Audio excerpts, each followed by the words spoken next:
2024ರಲ್ಲಿ ಫೋನ್‌ಪೇನ ನಾವು ಯಾವ ರೀತಿ ಹೊಸದಾಗಿ ನಾವು ಕ್ರಿಯೇಟ್ ಮಾಡಬೇಕು, ನ್ಯೂ ವರ್ಷನ್ ಅಪ್ಡೇಟ್ ಆಗಿರೋದ್ರಿಂದ ನೀವು ಮೊದಲಿನ ರೀತಿ ಫೋನ್‌ಪೇ ಅಕೌಂಟನ್ನು ನೀವು ಕ್ರಿಯೇಟ್ ಮಾಡೋದಕ್ಕೆ ಆಗೋದಿಲ್ಲ. ಸೊ ಸ್ಟೆಪ್ ಬೈ ಸ್ಟೆಪ್ ನಾನು ನಿಮಗೆ ತಿಳಿಸ್ಕೊಡ್ತೀನಿ ಯಾವ ರೀತಿ ಫೋನ್‌ಪೇ ಅಕೌಂಟನ್ನು ಕ್ರಿಯೇಟ್ ಮಾಡಬೇಕು ಅಂದ್ಬಿಟ್ಟು. ನೀವು ಆಲ್ರೆಡಿ ಏನಾದರೂ ಫೋನ್‌ಪೇ ಅಪ್ಲಿಕೇಶನ್ ಇನ್ಸ್ಟಾಲ್ ಮಾಡ್ಕೊಂಡಿದ್ದೀರಾ, ಅಪ್ಲಿಕೇಶನನ್ನು ಅನ್ಇನ್ಸ್ಟಾಲ್ ಮಾಡಬೇಕು. ₹100 ಕ್ಯಾಶ್ ಬ್ಯಾಕ್ ಕೂಡ ಬರುತ್ತೆ ನನ್ನ ಒಂದು ಲಿಂಕ್ ಮುಖಾಂತರ ನೀವೇನಾದರೂ ಇನ್ಸ್ಟಾಲ್ ಮಾಡ್ಕೊಂಡ್ರೆ. ಸೊ ಲಾಂಗ್ ಪ್ರೆಸ್ ಮಾಡಿ ಅನ್ಇನ್ಸ್ಟಾಲ್ ಮೇಲೆ ಕ್ಲಿಕ್ ಮಾಡ್ಕೊಳ್ಳಿ, ಅನ್ಇನ್ಸ್ಟಾಲ್ ಮಾಡ್ಕೊಳ್ಳಿ, ಅಥವಾ ಪ್ಲೇಸ್ಟೋರ್ ಹೋಗ್ಬಿಟ್ಟು ಸರ್ಚ್ ಆದರೂ ಮಾಡ್ಕೊಂಡು ಅನ್ಇನ್ಸ್ಟಾಲ್ ಮಾಡ್ಕೊಳ್ಳಿ. ಓಕೆನಾ. ಸೊ ಯೂಟ್ಯೂಬ್ನಲ್ಲಿ ವಿಡಿಯೋನ ನೋಡ್ತಾ ಇರ್ತೀರಲ್ವ, ಇದೇ ಒಂದು ವಿಡಿಯೋನ ನೀವು ಯೂಟ್ಯೂಬ್ನಲ್ಲಿ ನೋಡ್ತಿರ್ತೀರಾ.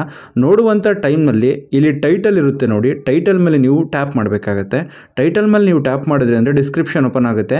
ನನ್ನ ಒಂದು ಲಿಂಕ್ ಮುಖಾಂತರ ನೀವು ಒಂದು ಫೋನ್ಪೇ ಅಪ್ಲಿಕೇಶನ್ ಇನ್ಸ್ಟಾಲ್ ಮಾಡ್ಕೊಂಡ್ರಿ ಅಂತಂದರೆ ನಿಮಗೆ ₹100 ಕ್ಯಾಶ್ ಬ್ಯಾಕ್ ಬರುತ್ತೆ. ಸೊ ಈ ಲಿಂಕ್ ಮೇಲೆ ನೀವು ಟ್ಯಾಪ್ ಮಾಡಬೇಕಾಗತ್ತೆ. ಡಿಲೀಟ್ ಮಾಡಿರ್ತೀರಲ್ವ ಆಲ್ರೆಡಿ, ಲಿಂಕ್ ಮೇಲೆ ಟ್ಯಾಪ್ ಮಾಡಿದ್ರೆ ರಿಡೈರೆಕ್ಟ್ ಆಗಿ ಪ್ಲೇಸ್ಟೋರ್ ಓಪನ್ ಆಗುತ್ತೆ. ನೆಕ್ಸ್ಟ್ ನಿಮಗೆ ಇಲ್ಲಿ ಇನ್ಸ್ಟಾಲ್ ಅಂತ ಕೇಳುತ್ತೆ, ಇನ್ಸ್ಟಾಲ್ ಮೇಲೆ ಕ್ಲಿಕ್ ಮಾಡ್ಕೊಳ್ಳಿ. ನೀವೇನಾದರೂ ಆಲ್ರೆಡಿ ಇನ್ಸ್ಟಾಲ್ ಮಾಡ್ಕೊಂಡು ಓಪನ್ ಮೇಲೆ ಕ್ಲಿಕ್ ಮಾಡಿದ್ರೆ ಕ್ಯಾಶ್ ಬ್ಯಾಕ್ ಬರೋದಿಲ್ಲ. ಸೊ ನನ್ನ ಲಿಂಕ್ ಮುಖಾಂತರ ಇನ್ಸ್ಟಾಲ್ ಮಾಡ್ಕೊಳ್ಳಿ. ಮೊದಲು ಇನ್ಸ್ಟಾಲ್ ಮಾಡಿರೋದನ್ನ ಅನ್ಇನ್ಸ್ಟಾಲ್ ಮಾಡಿಬಿಟ್ಟು ನಂತರ ಓಪನ್ ಮೇಲೆ ಕ್ಲಿಕ್ ಮಾಡ್ಕೊಬೇಕಾಗತ್ತೆ. ಓಪನ್ ಮೇಲೆ ಕ್ಲಿಕ್ ಮಾಡಿದ ನಂತರ ನಿಮ್ಮ ಒಂದು ಬ್ಯಾಂಕಿಗೆ ಲಿಂಕ್ ಆಗಿರುವಂಥ ನಂಬರ್ ಮತ್ತು ನಿಮ್ಮ ಒಂದು ಮೊಬೈಲ್ನಲ್ಲಿರುವಂಥ ಸಿಮ್ ಎರಡೂ ಕೂಡ ಒಂದೇ ಆಗಿರಬೇಕಾಗತ್ತೆ. ಮತ್ತು ರೀಚಾರ್ಜ್ ಇರಬೇಕಾಗತ್ತೆ. ಕೆಲವೊಂದು ಸರಿ ಮೆಸೇಜ್ ಸೆಂಡ್ ಆಗೋದಿಲ್ಲ, OTP ಬರೋದಿಲ್ಲ, ಅದಕ್ಕೋಸ್ಕರ. ನೆಕ್ಸ್ಟು ನೀವು ಸೇಮ್ ನಂಬರ್ ಇತ್ತು ಅಂತ ಅಂದರೆ ಲಿಂಕ್ ಆಗಿರುವಂಥ ನಂಬರನ್ನು ಎಂಟರ್ ಮಾಡಿ. ಎಂಟರ್ ಮಾಡಿದ ನಂತರ ಪ್ರೊಸೀಡ್ ಮೇಲೆ ಕ್ಲಿಕ್ ಮಾಡಿದ್ರಿ ಅಂದರೆ 6 ಡಿಜಿಟ್ ಆರ್ 6 ಡಿಜಿಟ್ OTP ಬರುತ್ತೆ. OTP ಬಂದಿದ್ದ ನಂತರ 5 ಡಿಜಿಟ್ OTP ಬರುತ್ತೆ. OTP ಆಟೋಮೆಟಿಕ್ ತಗೊಂಡಿಲ್ಲ ಅಂದರೆ ಮ್ಯಾನ್ಯಲಿ ಎಂಟರ್ ಮಾಡಿ. ನೆಕ್ಸ್ಟ್ ಇಲ್ಲಿ ಅಲೋ ಅಂತ ಇರುತ್ತೆ ನೋಡಿ, ಅಲೋ ಮೇಲೆ ಕ್ಲಿಕ್ ಮಾಡ್ಕೊಳ್ಳಿ. ಈ ಒಂದು ಅಪ್ಲಿಕೇಶನ್ದು ಮೇನ್ ಡ್ಯಾಶ್ ಬೋರ್ಡ್ ಏನಾಗುತ್ತೆ ಅಂದರೆ ನಿಮಗೆ ಈ ರೀತಿ ಶೋ ಆಗುತ್ತೆ. ಸೆಂಟ್ರಲ್ ಆ್ಯಡ್ ಬ್ಯಾಂಕ್ ಅಕೌಂಟ್ ಅಂತ ಕೇಳುತ್ತೆ. ಕೆಲವೊಂದೊಂದು ಸಾರಿ ಸೆಂಟ್ರಲ್ ಆ್ಯಡ್ ಬ್ಯಾಂಕ್ ಅಕೌಂಟ್ ಅಂತ ಕೇಳದೇ ಇರೋಂಥ ಟೈಮ್ನಲ್ಲಿ ಲೆಫ್ಟ್ ಸೈಡ್ ನಿಮಗೆ ಟಾಪಲ್ಲಿ ಪ್ರೊಫೈಲ್ ಆಪ್ಷನ್ ಇರುತ್ತೆ, ಆ್ಯಡ್ ಅಡ್ರೆಸ್ ಪಕ್ಕದಲ್ಲಿ, ಅಲ್ಲಿ ಕ್ಲಿಕ್ ಮಾಡಿ. ಕ್ಲಿಕ್ ಮಾಡಿದ ನಂತರ ಇಲ್ಲಿ ನಿಮಗೆ ಬ್ಯಾಂಕ್ ಅಕೌಂಟ್ಸ್ ಅಂತ ನಿಮಗೆ ರೈಟ್ ಸೈಡಲ್ಲಿ ಪೇಮೆಂಟ್ ಮೆಥಡ್ಸ್ ಹತ್ರ ನಿಮಗೆ ತೋರಿಸುತ್ತೆ. ನೀವು ನೋಡ್ತಿರ್ಬೋದು ಫಸ್ಟ್ ಆಪ್ಷನ್ನೇ ಬ್ಯಾಂಕ್ ಅಕೌಂಟ್ಸ್ ಅಂತ. ಇಲ್ಲಿ ಕ್ಲಿಕ್ ಮಾಡಿದ್ರಿ ಅಂತ ಅಂದರೆ ಕೆಳಗಡೆ ಆ್ಯಡ್ ನ್ಯೂ ಬ್ಯಾಂಕ್ ಅಕೌಂಟ್ ಅಂತ ಕೇಳುತ್ತೆ. ಆ್ಯಡ್ ನ್ಯೂ ಬ್ಯಾಂಕ್ ಅಕೌಂಟ್ ಮೇಲೆ ನೀವು ಕ್ಲಿಕ್ ಮಾಡ್ಕೊಬೇಕಾಗತ್ತೆ. ಆ್ಯಡ್ ನ್ಯೂ ಬ್ಯಾಂಕ್ ಅಕೌಂಟ್ ಮೇಲೆ ನೀವು ಕ್ಲಿಕ್ ಮಾಡಿದ ನಂತರ ನಿಮಗೆ ಅನೇಕ ಬ್ಯಾಂಕ್ಗಳ ನೇಮ್ ಏನಾಗುತ್ತೆ ಅಂತ ಅಂದರೆ ಶೋ ಆಗುತ್ತೆ. ನೀವು ನೋಡ್ತಿರ್ಬೋದು ಇಲ್ಲಿ ನಿಮ್ಮ ಒಂದು ಬ್ಯಾಂಕ್ ಯಾವುದಿರುತ್ತೆ ಅದನ್ನು ಸೆಲೆಕ್ಟ್ ಮಾಡ್ಕೊಳ್ಳಿ. ಸಿಕ್ಕಿಲ್ಲ ಅಂದರೆ ಟಾಪಲ್ಲಿ ನಿಮಗೆ ಸರ್ಚ್ ಬೈ ಬ್ಯಾಂಕ್ ನೇಮ್ ಅಂತ ಇರುತ್ತೆ. ಇಲ್ಲಿ ನೀವು ನೋಡ್ತಿರ್ಬೋದು ಟಾಪ್ನಲ್ಲಿ, ಇಲ್ಲಿ ಕ್ಲಿಕ್ ಮಾಡಿ ಬ್ಯಾಂಕ್ ನೇಮ್ ಸರ್ಚ್ ಮಾಡಿದ್ರಿ ಅಂದರೆ ಸ್ಟಾರ್ಟಿಂಗಲ್ಲಿ ನಿಮಗೆ ಸಿಗುತ್ತೆ. ನಾನು ಈ ಕೆನರಾ ಬ್ಯಾಂಕ್ ಸೆಲೆಕ್ಟ್ ಮಾಡ್ಕೊಂಡಿದ್ದೀನಿ. ಸೆಲೆಕ್ಟ್ ಮಾಡಿದ ತಕ್ಷಣ ಮೆಸೇಜ್ ಸೆಂಡ್ ಆಗೋದಕ್ಕೆ ಆಪ್ಷನ್ ಕೇಳುತ್ತೆ.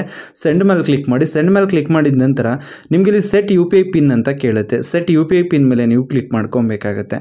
ಸೆಟ್ UPI ಪಿನ್ ಮೇಲೆ ನೀವು ಕ್ಲಿಕ್ ಮಾಡಿದ್ರಿ ಅಂತ ಅಂದರೆ ಇಲ್ಲಿ ATM ಕಾರ್ಡ್ ಆಟೋಮೆಟಿಕ್ಲಿ ಏನಾಗುತ್ತೆ ಅಂದರೆ ATM ಕಾರ್ಡು 6 ಡಿಜಿಟ್ OTPನ 6 ಡಿಜಿಟ್ ನಂಬರ್ನ ಎಂಟರ್ ಮಾಡಿ ಅಂತ ಕೇಳುತ್ತೆ. ನಿಮ್ಮ ಹತ್ರ ATM ಕಾರ್ಡ್ ಇಲ್ಲ ಅಂದರೆ ಆಧಾರ್ ಕಾರ್ಡ್ ಮುಖಾಂತರ ಮಾಡ್ಬೋದು. ಇಲ್ಲಿ ಕೆಳಗಡೆ ಅಥೆಂಟಿಕೇಟ್ ಯೂಸಿಂಗ್ ಆಧಾರ್ ನಂಬರ್ ಅಂತ ಇರುತ್ತೆ. ಯಾವ ರೀತಿ ನೀವು ಆಧಾರ್ ಕಾರ್ಡ್ ಮುಖಾಂತರ ಫೋನ್ಪೇ ಅಕೌಂಟ್ ಕ್ರಿಯೇಟ್ ಮಾಡಬೇಕು ಅಂತ ವಿಡಿಯೋ ಮಾಡಿದ್ದೀನಿ, ಡಿಸ್ಕ್ರಿಪ್ಷನ್ ಇರುತ್ತೆ, ಕ್ಲಿಕ್ ಮಾಡ್ಕೊಂಡು ನೋಡ್ಕೊಳ್ಳಿ. ಅಥವಾ ATM ಕಾರ್ಡ್ ಇದೆ ಅಂತ ಅಂದರೆ ತುಂಬ ಈಸಿಯಾಗಿ ಮಾಡ್ಬೋದು. ನಿಮ್ಮೊಂದು ATM ಕಾರ್ಡ್ನ ತಗೊಳ್ಳಿ. ATM ಕಾರ್ಡ್ನಲ್ಲಿರುವಂಥ ಲಾಸ್ಟ್ 6 ನಂಬರ್ನ ಎಂಟರ್ ಮಾಡಿ. ನಂತರ ATM ಕಾರ್ಡ್ನಲ್ಲೇ ಇರುತ್ತೆ ವ್ಯಾಲಿಡ್ ಅಪ್ ಟು ಅಂತ ಅಂದ್ಬಿಟ್ಟು, ಅಲ್ಲಿ ಏನಿರುತ್ತೋ ವ್ಯಾಲಿಡ್ ಅಪ್ ಟು ಅದನ್ನು ಎಂಟರ್ ಮಾಡ್ಕೊಬೇಕಾಗತ್ತೆ. ಎಂಟರ್ ಮಾಡಿದ ನಂತರ ಬ್ಯಾಂಕಿನ ಕಡೆಯಿಂದ OTP ಬರುತ್ತೆ, ಅದು ಆಟೋಮೆಟಿಕ್ಲಿ ತಗೊಳುತ್ತೆ. ತಗೊಂಡಿದ್ದ ನಂತರ ಇಲ್ಲಿ ರೈಟ್ ಸೈಡ್ ಟಿಕ್ ಮಾರ್ಕ್ ಇರುತ್ತೆ. ಈ ಒಂದು ಟಿಕ್ ಮಾರ್ಕ್ ಮೇಲೆ ನೀವು ಕ್ಲಿಕ್ ಮಾಡಬೇಕಾಗತ್ತೆ. ಟಿಕ್ ಮಾರ್ಕ್ ಮೇಲೆ ಕ್ಲಿಕ್ ಮಾಡಿದ ನಂತರ 6 ಡಿಜಿಟ್ ಆರ್ 4 ಡಿಜಿಟ್ UPI ಪಿನ್ನ ಕೇಳುತ್ತೆ. ಬ್ಯಾಂಕ್ ಮೇಲೆ ಡಿಪೆಂಡ್ ಆಗುತ್ತೆ. ಕೆಲವು ಬ್ಯಾಂಕ್ ಕರ್ನಾಟಕ ಬ್ಯಾಂಕ್ ಈ ರೀತಿ ಬ್ಯಾಂಕ್ಗಳು 4 ಕೇಳುತ್ತೆ.